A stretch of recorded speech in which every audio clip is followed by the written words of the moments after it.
Hey folks, so yesterday I had both my COVID and flu booster shots, and so I'm really not feeling great today. That is why I'm wearing this Snuggie of my wonderful dog Noodles, but I am drinking some wine because wine makes everything better. And I wanted to pop in today to talk about some more food and wine pairings for Thanksgiving, as many of you may be already prepping for the holiday, and talk about another classic dish, and that is gravy. So if you're doing gravy right, you're putting it on everything on your plate. You're just drizzling it all over the potatoes, the Brussels sprouts, the turkey.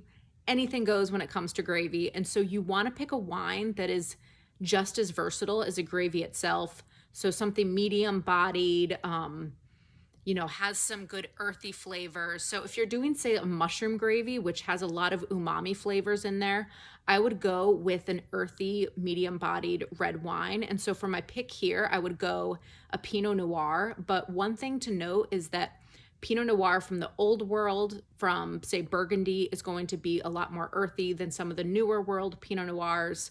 So yeah, so my pick here for a great Thanksgiving match with a mushroom gravy would be a Pinot Noir from Burgundy.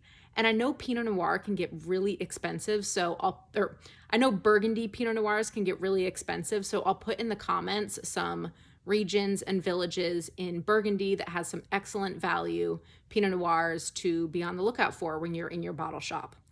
And then if you are doing more of a meat-driven gravy, so a sausage gravy or a gravy using the giblets and the pan juice from the turkey, I would go for this more of a Tempranillo, and I would go a Tempranillo from Rioja in Spain, just because Rioja wines are going to be really kind of leathery, smoky.